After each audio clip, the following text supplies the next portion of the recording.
Greyerz, we are now in the frightening endgame. Fear and propaganda, Egon von Greyerz. Stock investors are rejoicing about stock markets making new highs in many countries, totally oblivious of the risks or the reasons. It seems that this is an unstoppable rally in a new normal market paradigm. No major increase is expected in the inflation rate or the historically low interest rates. The present rally has lasted 8 years since the 2009 low. There is virtually no fear in the stock market, so investors see no reason why this favorable climate would not continue for another 8 years at least. Yes, of course it could. All that is needed is that governments worldwide print another $20 to $50 trillion at least, and that global debt goes up by another $200 to $500 trillion. Egon von Greyerz continues, the gullibility of people today is exacerbated by the power of the internet and social media. Anything we read is accepted as fact or the truth, while a major part of it is just fake news. This is of course nothing new, as it has been used by governments for centuries. Goebbels, the Nazi propaganda minister, who was an expert at manipulating the German people, said, "If you tell a big lie often enough and keep repeating it, people will eventually believe it." The power of the internet and other media has facilitated spreading news and propaganda to billions of people, and very few can distinguish if they hear or read real news or fake news. Anyone in government is incapable of telling the truth. Automatically, when someone assumes an elected position, their Pinocchio nose grows extremely long, since their entire purpose is then to be all things to all people in order to be re-elected. This is why virtually no elected official has a backbone nor any morals or principles. Because if they had, telling the truth would make them unelectable. My life as a London banker, 1960s to 1970s, during my early professional years as a banker at the end of the 1960s and early 1970s, I spent some time with a prominent UK merchant bank.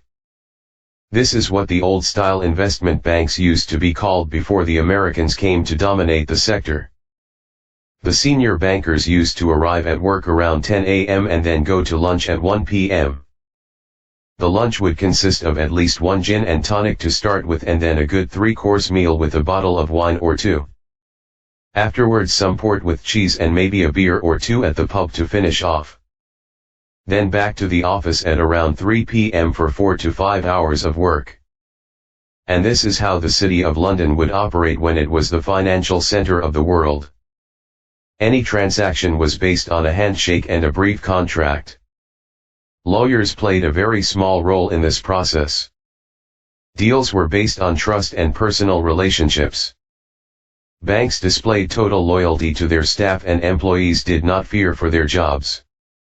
Major deals were concluded with a minimum of legal interference, and compliance hardly existed.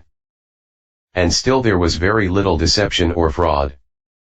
Contrast that to today. Today the financial world in London and major parts of the world is dominated by the US investment banks, the US legal system and the US government. Trust and loyalty is gone. Handshakes are worth nothing. Lawyers dominate everything, and contracts are now running to hundreds of pages. Staff fear for their jobs since the banks have no loyalty to them. The only thing that counts is short-term performance. This makes staff totally disloyal, as they know they can be fired on a whim. Investment bankers are now masters of the universe, and as the former Goldman Sachs CEO said, doing God's work. Well, one thing is certain. There is certainly no humility in the financial world today, or as Michael Lewis said in his book Liar's Poker, major parts of US investment banks are dominated by big swinging D.S. alternative traders with very big egos. The system we now have is based on fake news, fake money with no morals, no principles, and no moral or ethical values. In spite of, or more correctly because of, all the lawyers, government legislation, compliance, and regulations, the financial system is today functioning much worse than ever, with more fraud, more government intervention, and more manipulation of markets. Also, clients today are secondary. Instead, it is all about lining the pockets of the bankers with their multi-billion-dollar deals and multi-million-dollar bonuses and options. As we experienced in 2006-09, profits are for the bankers and losses for governments and customers. During that time of the great financial crisis, many investment bankers received the same bonuses during the crisis years as before, in spite of the fact that most of them would have gone under without the government support they benefited from to the extent of $25 trillion. We are now in the frightening endgame. All of this is proof of the fact that we are at the end of a major financial era that started either with the Renaissance, which came after the Dark Ages, or since the end of the South Sea Bubble in the mid-1700s. I doubt that the cycle is of a smaller degree, like 100 years since the creation of the Federal Reserve in 1913. Only future historians will tell us the magnitude of the current cycle. What is certain is that we are now in the final stages of a major era. It has been clear to me for quite some time that this will end badly. The inevitable implosion of the asset and debt bubbles that the world is now experiencing is guaranteed. But governments and central banks have for some time been able to fool most of the people by telling them that the emperor is wearing a suit of gold when he is actually naked. We have bubbles in every aspect of society. Stocks are at ridiculous valuations. The Shiller PE is at 30, which is where it was in 1929. Still, it is below the 2000 level, which tells us that it could extend for a bit longer. On many other measures like valuation to GDP or sales revenue, markets are past or near the all-time highs. The graph below shows the margin debt on the New York Stock Exchange, which is substantially above the 2000 and 2007 levels. Not just stocks but virtually all assets are at record levels, whether we talk about the biggest bubble in the world, which is bonds, or property values, which are inflated by interest rates manipulated down to the lowest levels in history. I have in many previous interviews and articles stressed the problem of both US and global debts, which have grown exponentially in the last half a century. These high debts have inflated asset prices, benefiting a small minority and at the same time impoverishing ordinary people. Just look at the real earnings of a US worker. As the chart below shows, they peaked in 1973, and since then, the perceived improvement of Americans has been achieved with the aid of debt. The chart below shows that the gap in wages and the standard of living has been filled by an increase in consumer credit. The sad thing is that most Americans or ordinary people in the industrial world do not realize that they are now enslaved by debt which they can never repay. Sadly, a big number of people in the world will be unemployed within the next few years. At that point, governments will be insolvent and print money which will be worthless. There will be no social security and no pension system. The healthcare system will also fail in many countries with disastrous consequences. With most individuals totally unaware of what will hit them in the next few years, they continue to accumulate debt while a small minority continue to speculate to accumulate wealth.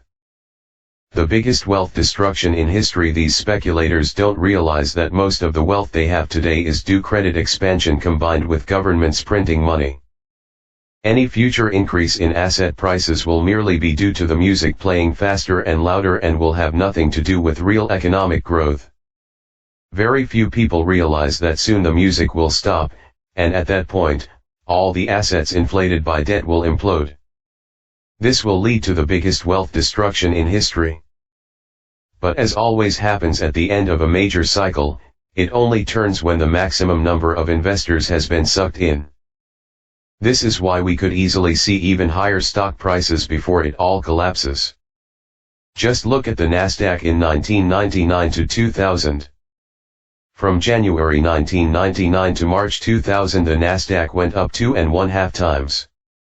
In the final stages of that euphoria, more and more investors were sucked in. The same could very well happen again. The nearer a peak the market is, the bigger the number of participants. Markets have a horrible tendency to punish as many as possible. Instead of riding the final rally and then lose 80%, as Nasdaq investors did after the March 2000 peak, now is the time to exit the market and protect your profits. Just look at what happened to the Nasdaq in relation to gold since the Nasdaq 2000 peak. As the chart below shows, the Nasdaq has lost 71% against gold since the 2000 peak.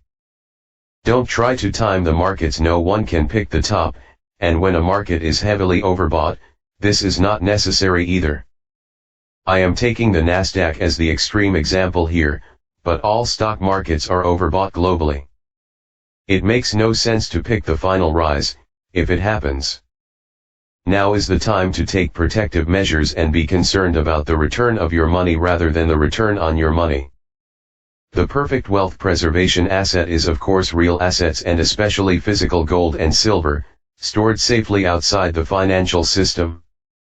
For anyone who still wants to speculate in the final stages of a secular bull market, options are the only sensible method. With options, losses are limited to the premium paid, which is the only acceptable risk in a bubble market. In the next 3 to 5 years, most asset classes, be it stocks, bonds, property, or just currencies, are likely to lose 75% to 99% against gold and silver. Certainly not a risk worth taking.